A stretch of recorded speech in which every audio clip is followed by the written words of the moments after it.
There are lives that are lived like a shout, demanding to be heard, their every achievement broadcast for the world to see. And then there are lives lived like a whisper. They are lives of quiet intention, of deep-seated purpose, guided not by a need for applause, but by an internal compass of duty and love. These are the lives that often have the most profound impact, yet their stories are rarely told. They belong to the silent professionals, the steady hands, the calm hearts, who stand the line in the quiet corners of our world, asking for nothing in return. This is a story about a life lived in that powerful, humble whisper. It's the story of a man who was forged in the heart of small-town America, a place of faith, family, and hard work. He was a man who first dedicated himself to protecting his neighbors as a local police officer, only to answer a higher, more dangerous calling to protect his nation on the most perilous battlefields imaginable. His name was Jason Reeves Workman. To the world, his name is now etched onto memorials as a hero, a member of the elite SEAL Team 6 who made the ultimate sacrifice. But to reduce him to a single title or a final act is to miss the beautiful, complex, and deeply human story of the man himself. He was a devoted husband, a loving father, a loyal friend, and a warrior of unparalleled skill and humility. His journey takes us from the sun-baked football fields of Utah to the freezing surf of the Pacific Ocean during the world's most grueling military training, and finally into the dark, treacherous valleys of Afghanistan. It is a story that culminates in a single catastrophic moment that would result in the deadliest day for American Special Operations Forces in the entire Afghan war. But this isn't just a story about how a hero died. It's a far more important story about how he lived, the principles he embodied, and the quiet legacy he left behind. A legacy that whispers to us still about the true meaning of strength and sacrifice. To truly understand the path Jason Workman chose, we have to remember the world that shaped his young adulthood. The America of the late 1990s, when Jason was graduating high school, felt like a nation at the end of history. The Cold War was over, the economy was booming, and a sense of relative security permeated daily life. The great struggles seemed to be in the rearview mirror. For a young man coming of age, the future seemed to hold endless possibilities, most of them peaceful. But that illusion of safety was shattered on a clear September morning in 2001. The attacks of 9/11 didn't just topple buildings. They fundamentally altered the American psyche. The abstract threat of terrorism became a visceral, personal reality. A new era dawned, one defined by a global asymmetrical conflict against a shadowy, determined enemy. From the ashes of that day rose a surge of patriotism and a renewed sense of collective purpose. A generation of young men and women who had grown up in peacetime suddenly felt an undeniable call to serve. This was the birth of the modern warrior class. The ensuing war on terror, particularly the conflict in Afghanistan, would be unlike any war America had fought before. It wasn't a war of front lines and conventional armies. It was a war of intelligence, of night raids, of counterinsurgency, fought in remote mountain villages and dense urban centers.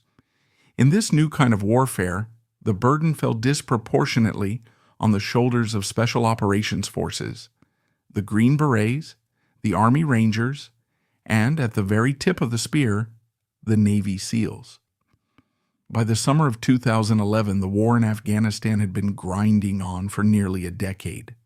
The initial decisive victory over the Taliban had morphed into a protracted and bloody insurgency.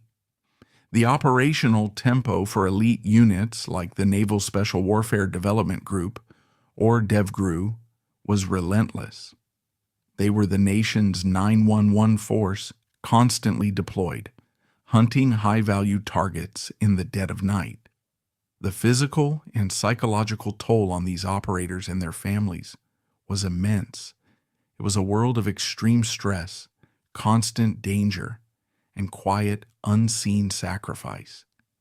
It was into this crucible, at the absolute height of the conflict, that Jason Workman, the quiet man from Utah, would step forward to take his place in the ranks of the world's most elite fighting force. Jason's story begins in Montrose, Colorado. Born on August 12, 1978, he was the youngest of four, raised in a community built on the bedrock of faith, family, and relentless hard work. Growing up, Jason was the embodiment of these values. Friends and family remember him not as the loudest kid in the room, but as the kindest. He was humble to a fault, possessed of a quiet confidence and an innate sense of right and wrong. He was a natural leader who never sought the spotlight. At San Juan High School, he channeled his discipline and drive into athletics. On the football field, he learned the power of teamwork and how to push through pain for a collective goal. On the basketball court, he developed strategic thinking and agility. In track and field, he mastered the art of individual perseverance. These weren't just games, they were the foundational lessons in grit and collaboration that would one day save his life and the lives of others. After graduating in 1997, his first call to service was not to a distant shore, but to his own backyard. He began a career in law enforcement, first as a corrections officer in Washington County. This is a tough, thankless job that requires a unique kind of mental fortitude, teaching one how to manage conflict and understand human nature in its rawest form. He excelled and soon went on to graduate from the police academy, earning a badge with the Hurricane City Police Department. As Officer Workman, he found his stride as a guardian of the community. And in a small town like Hurricane, Utah, being a police officer is about so much more than just enforcing the law. It's about being a part of the very fabric of the community. You're not an anonymous figure in a patrol car. You're the person who knows which kids are likely to cause a little mischief on a Friday night, the one who an elderly resident trusts to check on their home when they're away, the calm presence who shows up to a fender bender and knows both drivers by name. His fellow officers remember him for his unshakable calm. It was a quality that seemed almost supernatural in a profession filled with adrenaline and high-stakes encounters. Picture a domestic call late on a Saturday night. The air is thick with anger and fear. Voices are raised, and the situation is a powder keg waiting for a spark. While others might meet that energy with force, Jason had a different way. He was the steadying presence, the one who could walk into that storm and with a low voice and a respectful demeanor bring the temperature down. He could de-escalate a volatile situation, not with threats, but with a quiet authority that commanded respect. He listened. He saw the human being behind the conflict, and he treated everyone he encountered with that same fundamental dignity, whether they were the victim of a crime or the person in handcuffs in the back of his car.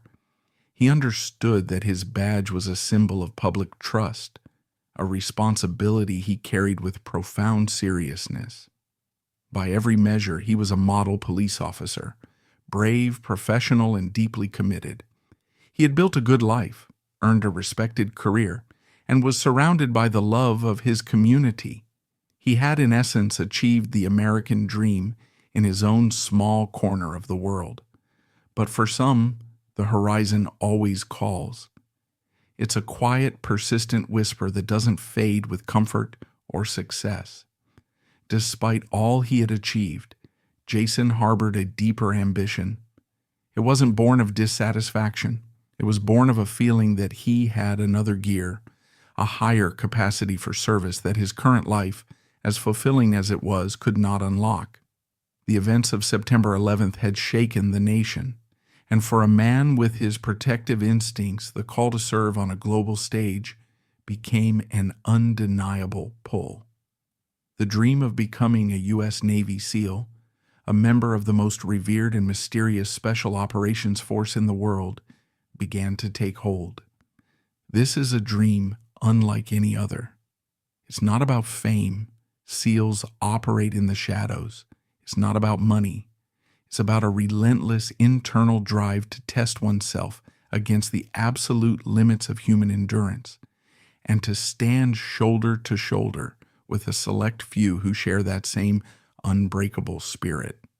It is a dream that attracts thousands of the nation's finest alpha males and most extraordinary athletes, yet it mercilessly chews up and spits out over 80% of them.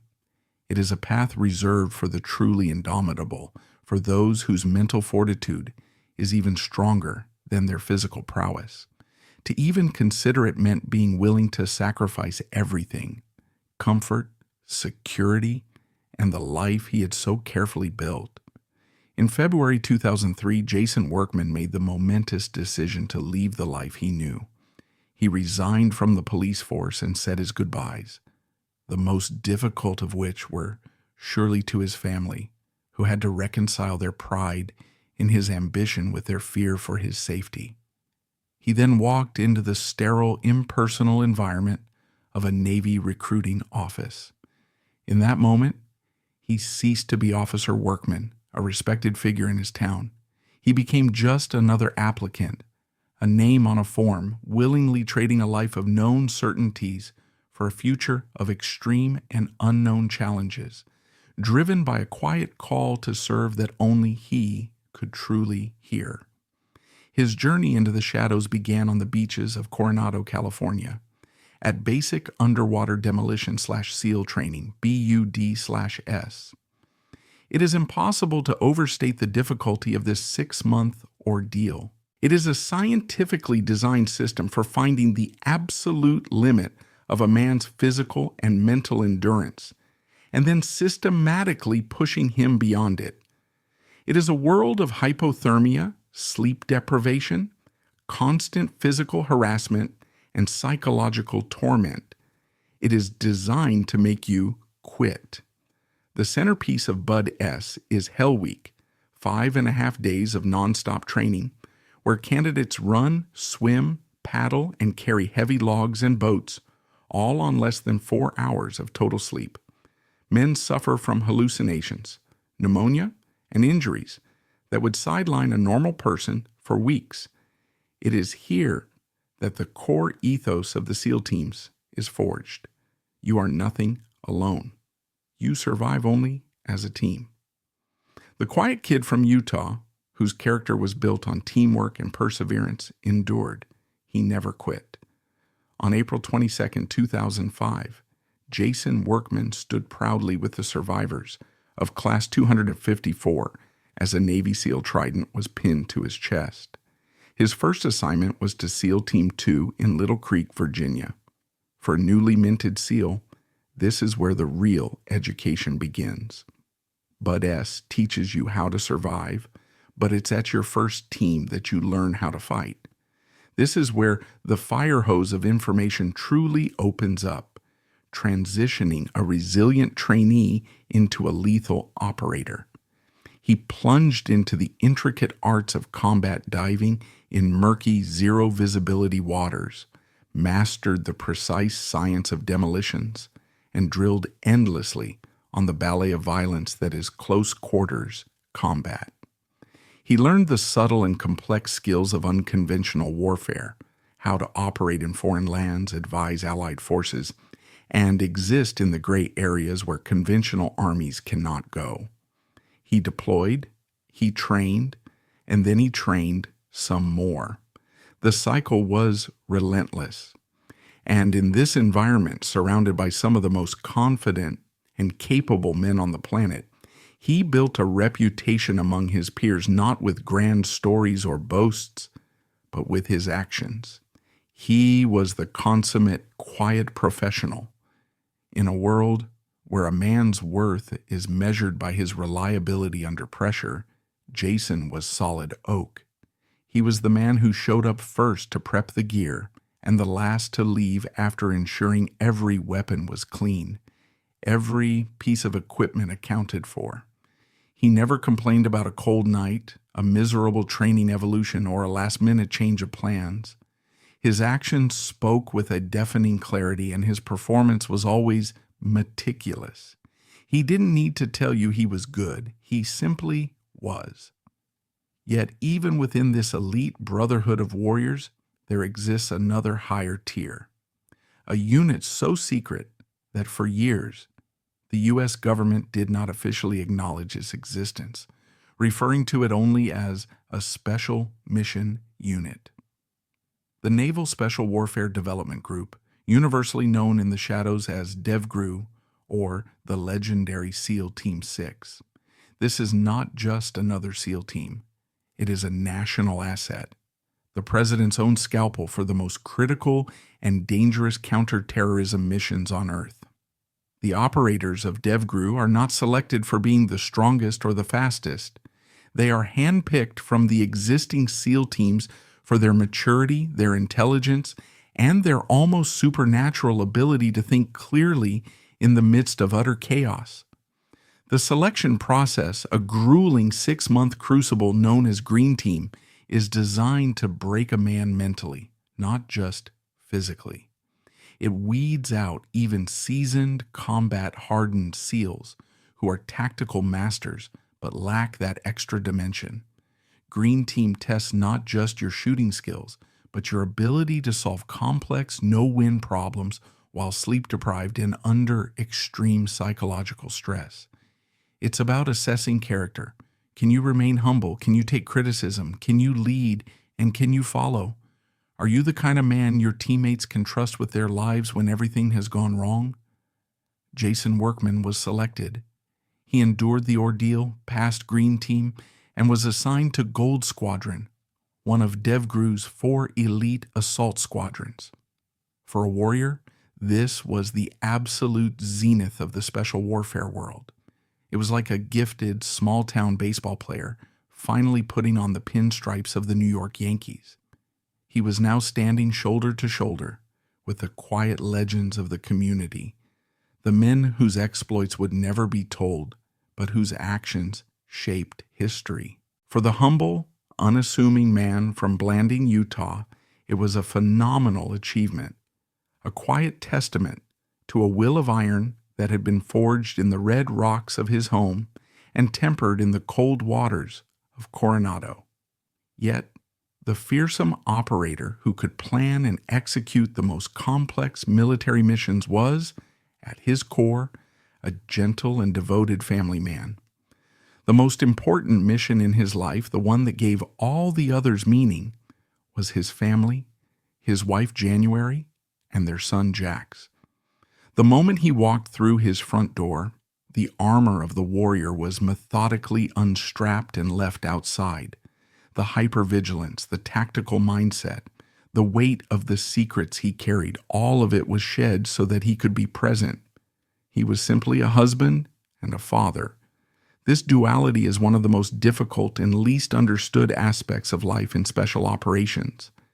It's a psychological tightrope walk that few can master. Imagine spending months in a world of stark, violent clarity where decisions have life or death consequences, and then returning to the soft, gentle world of suburban life of paying bills, coaching Little League, and reading bedtime stories. Jason navigated this chasm with a natural grace. He never brought the war home. His dedication to operational security was an extension of his instinct to protect his family's peace. He rarely spoke of his job, not even in vague terms. Many in his hometown knew he was in the Navy, but they had no concept of the rarefied air he breathed. This wasn't arrogance or a desire to deceive. It was a profound humility, a refusal to let the extraordinary nature of his profession define his identity as a person. He wasn't Jason Workman DevGRU operator. He was just Jason. January has spoken of his calming presence, a quality that was a gift in a life filled with the constant underlying anxiety of knowing your husband is in harm's way. He was her anchor. He was the rock of their family. exuding a quiet confidence that acted as a balm, making everything feel like it was going to be okay, even when the world was anything but. When he was home, he was truly home, utterly present in every moment. He understood that the time he had with his family was precious and finite, and he didn't waste a second of it. Whether he was on the floor building Legos with Jax or just having a quiet cup of coffee with January, he was completely engaged, making every memory count. It was in these simple, quiet moments that the true strength of this remarkable man was most beautifully on display. The story of the unfinished playhouse for his son has become a poignant symbol of his life. Before leaving on his final deployment, Jason had started building an intricate playhouse for Jax in their backyard. He was a meticulous craftsman, and he poured his love for his son into the project. But the call of duty came before he could finish it. The partially built structure stood in their yard as a promise of his return, of more time together, of a normal life filled with laughter and father-son projects. It was a tangible piece of the future he was fighting for. Within the elite brotherhood of Gold Squadron, Jason's character was just as revered. In a world populated by some of the most confident and capable individuals on Earth, egos can be a powerful force. Jason was different. His teammates remember his humility and his incredible work ethic. He was the guy who would grab a broom and sweep the floor without being asked, the one who would take on the least desirable task with a smile. He listened more than he spoke, absorbing everything, and when he did speak, his words carried weight. In combat, this quiet demeanor translated into lethal efficiency. He was calm under fire, methodical in his actions, and utterly reliable.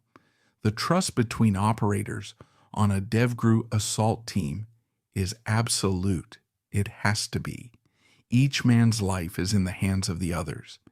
His teammates knew with a certainty that went beyond words that Jason Workman would do his job flawlessly and would never, ever let them down.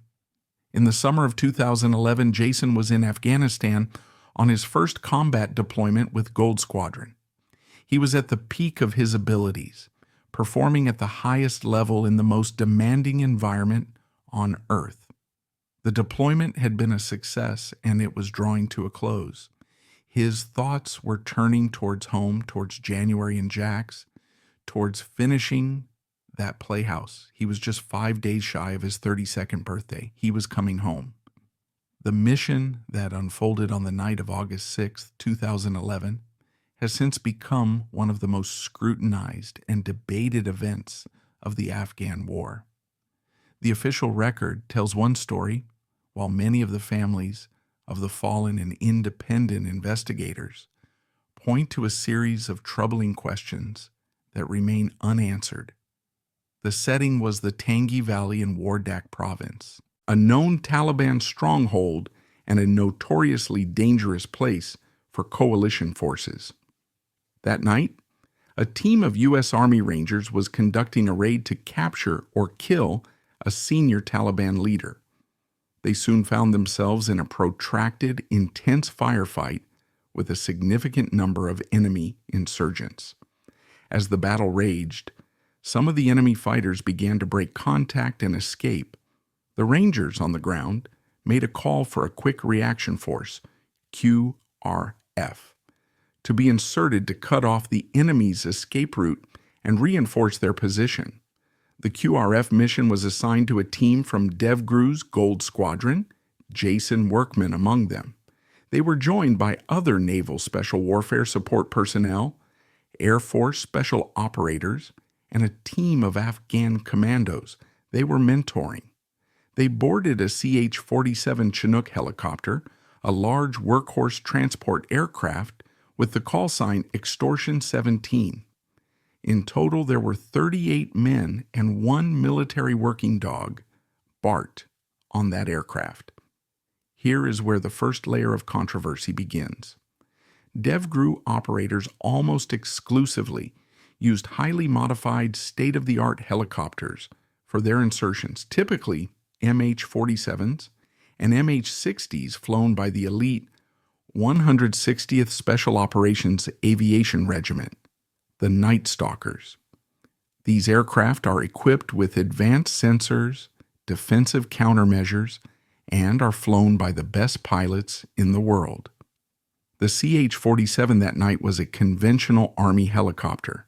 It was larger, slower, and lacked the sophisticated defensive systems of its special operations counterparts. The decision to use a conventional aircraft to fly the world's most elite fighting force into a hot combat zone remains a bitter point of contention. As Extortion 17 descended towards its landing zone in the dark valley, it was flying low and slow, its massive silhouette making it a predictable target. According to the official report, a small team of Taliban fighters was lying in wait. As the helicopter neared the ground, one of them fired a rocket-propelled grenade, RPG. The warhead struck one of the rear rotor blades. The catastrophic impact shattered the rotor system, sending the massive Chinook into an uncontrollable spin. It crashed violently into the valley floor and was immediately consumed by a fireball. All 38 people on board were killed instantly. It was the single greatest loss of American life in one day in the entire war. The loss of 17 Navy SEALs, 15 of them from the legendary Gold Squadron, was a staggering blow that sent shockwaves not just through the special operations community, but across the entire nation. It was especially devastating coming just 3 months after DevGru had successfully carried out the raid that killed Osama bin Laden, a mission that had elevated them to near mythical status. In the aftermath, the questions only multiplied. Why was there no pre-assault fire from aircraft like an AC-130 gunship to suppress any potential threats around the landing zone, a standard procedure for an insertion into a hot area? This question points to the complex and often restrictive rules of engagement, ROE, that governed the war at that time. Furthermore, some investigators and family members have compellingly argued that this was not a lucky shot, as the military concluded, but a carefully planned and executed ambush.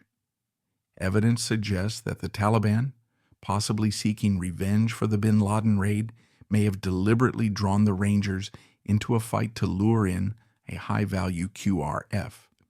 They knew the flight paths and the type of aircraft used. They waited patiently in the dark for the most valuable target to arrive. The fact that the helicopter's black box was mysteriously washed away in a flash flood shortly after the crash has only fueled further suspicion. The historical debate over the tactical decisions and potential intelligence failures of that night will likely continue for decades. But what is beyond debate is the raw courage of the men on board Extortion 17. They were answering a call for help. They were flying into danger to back up their brothers in arms. They were doing their duty, and for that, they paid the ultimate price. The downing of Extortion 17 was a watershed moment in the war. For DevGru and the entire naval special warfare community, the loss was unimaginable. These were not just call signs or numbers. They were friends, mentors, leaders, and brothers. The institutional knowledge and combat experience lost in that valley was irreplaceable. The tragedy forced a painful reevaluation of tactics, techniques, and procedures, leading to changes in how special operations forces were transported and supported in combat. For the American public, the sheer scale of the loss was a brutal reminder of the human cost of a war that had faded from the front pages for many. It personalized the conflict in a way that statistics never could. These 38 men, including the quiet professional from Utah, represented the very best of a generation of warriors. The legacy of Jason Workman is not defined by that fiery crash in a dark valley. It is defined by the entirety of his 31 years of life. It is the legacy of a man who moved through the world with humility, integrity, and a profound sense of service. He was a protector in every sense of the word, for his family, for his community, and for his country. Today, his memory is honored in ways both public and deeply personal. His name is carved into the stone of memorials and spoken with reverence by his brothers in arms. But perhaps the most fitting tribute to Jason can be found in the world of CrossFit, a community that understands the value of sacrifice and pushing one's limits. A special workout, known as a Hero WOD, workout of the day, was created in his honor. These workouts are designed to be exceptionally difficult, a form of physical tribute to a fallen warrior. The workout named Jason is a brutal couplet of squats and muscle-ups, a test of strength, gymnastic skill, and pure grit. On any given day, in gyms all over the world, athletes take on this challenge. As they push through the pain and exhaustion, they speak his name. They remember his sacrifice. It is a living, breathing memorial of shared suffering and remembrance, a perfect honor for a man who defined himself through relentless effort and action. How do we reconcile a life of such quiet goodness with such a violent, tragic end? How do we measure the worth of a man who sought no glory, but gave everything for a cause he believed in? The life of Jason R. Workman offers us an answer. His worth is not found in the headlines of his death, but in the texture of his life. It's found in the respect of his fellow cops on the streets of Hurricane, Utah. It's found in the unwavering trust of his SEAL teammates in the chaos of battle. It's found in the infinite love he held for his wife and son, a love that was the true north of his compass. He represents an ideal that feels increasingly rare, the quiet hero, the man who possessed extraordinary capabilities but felt no need to boast of them. His strength was not in his voice, but in his hands, in his heart, and in his unwavering commitment to others. He walked two paths simultaneously, that of a gentle, loving family man and that of an elite, lethal warrior, and he did so with a grace and humility that astounds. The story of Extortion 17 is a national tragedy, a stark reminder of the terrible cost of war. But the story of Jason Workman is a timeless lesson in character. He showed us that the most powerful lives are often not the loudest. They are the ones lived with purpose, integrity, and a love so strong it echoes long after they are gone.